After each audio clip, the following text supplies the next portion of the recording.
Good evening children. आज मैं आपको निबंध वर्षा ऋतु के बारे में बताने जा रही हूँ। वर्षा मीन्स तो आप जानते हैं बरसात, और ऋतु माने मौसम। तो वर्षा ऋतु कब किस महीने के बाद आती है? गर्मी के बाद आती है। और इसके बारे में ये कहा गया है कि ये हमारे लिए बहुत उपयोगी है।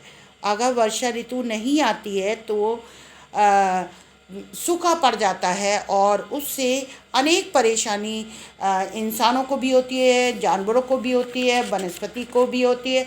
तो इसलिए वर्षा ऋतु का आना बहुत ज़रूरी होता है।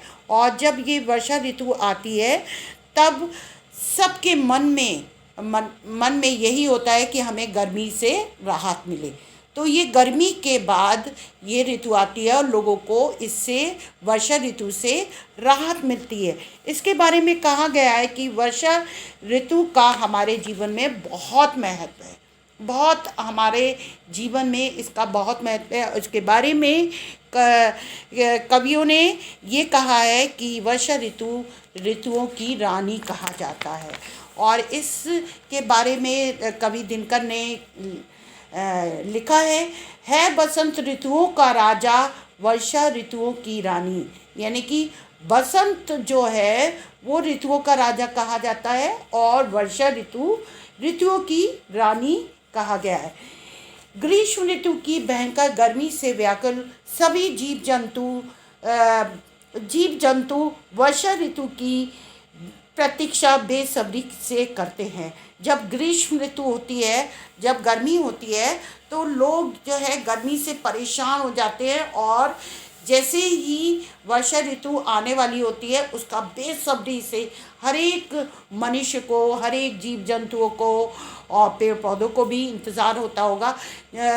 तो इसका बेसब्री से इंतज़ार करते हैं। वर्षा ऋतु आते ही चारों ओर उल्लास छा जाता है, यानी कि खुशी की लहर छा जाती है। गर्मी से मुरझाई वनस्पतियाँ नव जीवन पाती हैं और जो गर्मी से वनस्पतियाँ जो होती हैं वो मुरझा जाती हैं, जो पेड़ पौधे मुरझा जाते हैं वो क्या है, उनमें नव जीवन आ जाता है। नव जीवन मतलब नया जीवन आ जाता है। खेतों में खड़े पेड़ पौधे हवा में झूम झूम कर वर्षा ऋतु का स्वागत करते हैं। और जो खेतों में जो पेड़ पौधे लगे होते हैं, जो हमारे आसपास पेड़ पौधे लगे होते हैं, वो जैसे ही वर्षा ऋतु आती है तो उनका झूम झूम कर स्वागत करते हैं।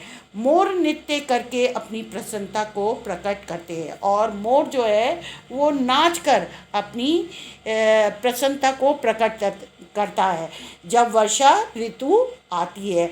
और मेंढक भी टटर बोलकर मानो वर्षा ऋतु का गान करते हैं।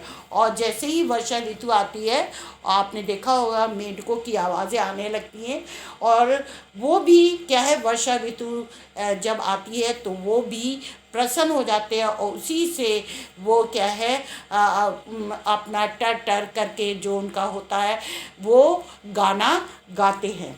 सामान्य रूप से वर्षा की पहली बूंद पड़ते ही सबका मन खुशी से झूम उठता है। और सामान्य रूप से आप देखते हैं कि जैसी वर्षा ऋतु की पहली बरसात होती है तो सभी लोग झूम उठते हैं। सभी के मन में एक खुशी सी लहर उठती है और सबको खुशी होने लगती है। आषाढ़ माह के आते ही आकाश में काले काले बादल मंडराने लगते हैं और आषाढ़, जैसे ही आषाढ़ का महीना आता है वैसे ही आकाश में काले काले बादल आने लगते हैं और एक संकेत होता है कि अब वर्षा होने वाली है। तो आगे लिखा है बादलों का गर्जन प्रारंभ हो जाता है। और बादलों का गर्जन, जब वर्षा ऋतु शुरू होती है और जब वर्षा होने वाली होती है तो बादलों का गर्जन भी शुरू हो जाता है। वर्षा की बौछारें पड़ने लगती हैं और उसी के कारण क्या है, उसकी बौछारें पड़ने लगती हैं। सावन और भादों के महीने में वर्षा अपने यौवन पर होती है। पूरी जब सावन आता है और भादों का महीना जब आता है तो वर्षा अपने यौवन पे होती, पूर्ण उस पे होती है कि वर्षा ऋतु बड़े जोश में होती रहती है।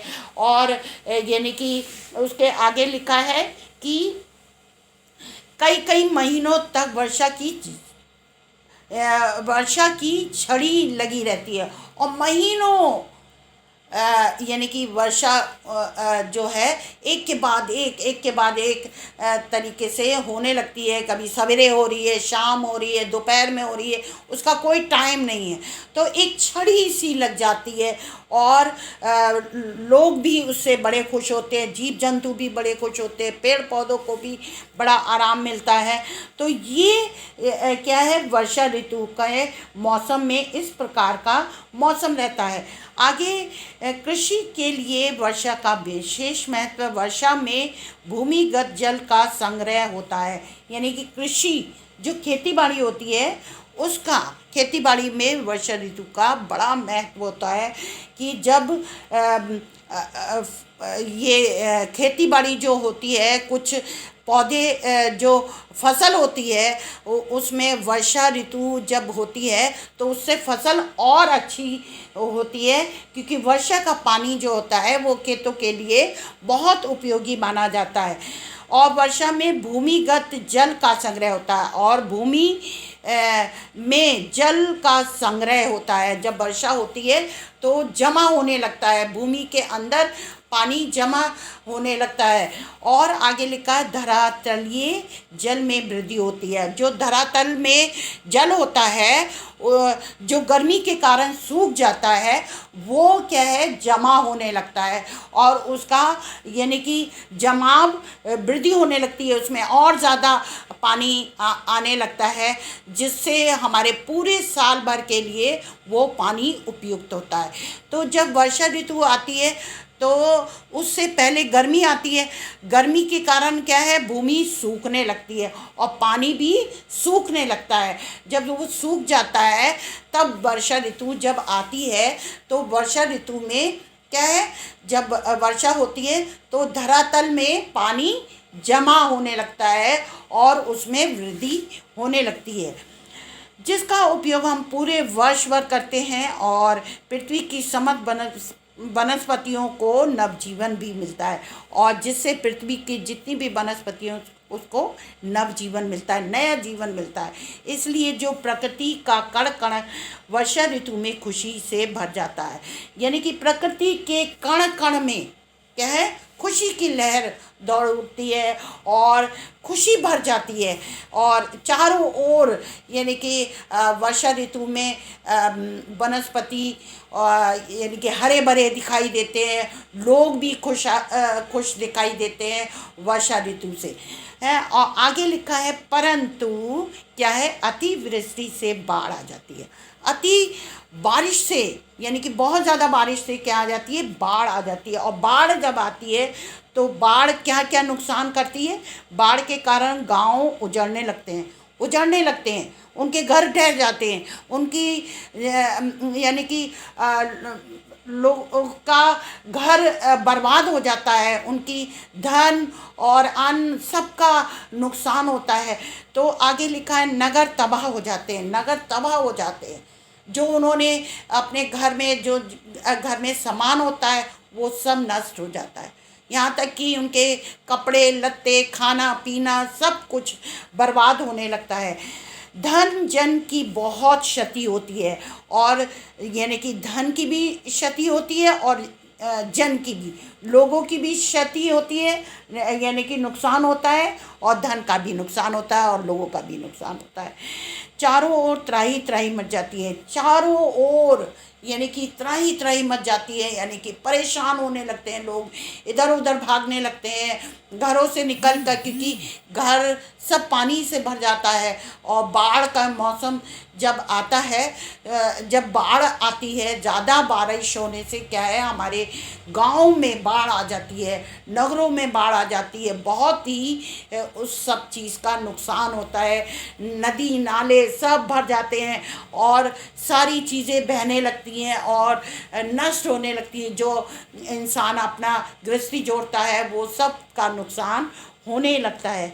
आगे अतिवृष्टि के कारण बाढ़ की आशंका के बावजूद भी वर्षा ऋतु हमारे लिए बहुत महत्वपूर्ण है। यानी कि इतनी बाढ़ आने के बावजूद, जन धन की सब हानि होने के बावजूद भी क्या वर्षा ऋतु जो है वो हमारे लिए महत्वपूर्ण है, बहुत उपयोगी है। वर्षा ऋतु प्राणी मात्र को नया जीवन देती है, और वर्षा ऋतु जो है वो प्राणी मात्र को नया जीवन देती है। जीवन का अर्थ पानी भी है, और अगर हमारे पास पानी रहेगा तो हमारा जीवन है, अगर पानी नहीं है तो हमारा जीवन नष्ट हो जाएगा। तो इसलिए कहा गया है कि जीवन का अर्थ है पानी भी है, यानी कि हर एक के लिए पानी की ज़रूरत है, और अगर हमारा जीवन है तो पानी है, पानी है तो हमारा जीवन है। वर्षा ही वनस्पतियों का आधार है, और वर्षा ही वनस्पतियों का आधार है। यानी कि हमारी जो वनस्पतियां हैं, जो हम खाते पीते हैं, अनाज, फसल, फल फ्रूट, सब कुछ जो है वो वर्षा ऋतु पे ही निर्भर है, वर्षा पर ही निर्भर है। और वर्षा ही पृथ्वी को अपने जल से तृप्त करती है, और वर्षा ही हमारे भूमि को तृप्त करती है। जो हमारी भूमि गर्मी की वजह से जलने लगती है और पानी सूखने लगता है, और उसी वर्षा के पानी से हमारी भूमि जो है तृप्त होती है, शांत होती है, उसकी जितनी आवश्यकता होती है वो पूरी होती है। तो ये वर्षा ऋतु का मैंने ये निबंध आपको समझाया है, इसे आप रफ कॉपी में लिख लीजिएगा और इसको याद भी करिएगा।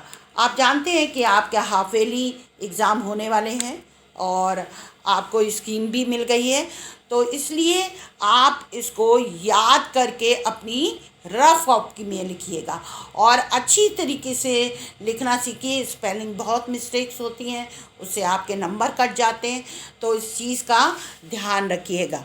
और ये मैं आपको इस निबंध को समझा चुकी हूँ, अब एक और निबंध रह गया, उसको भी समझा दो। धन्यवाद।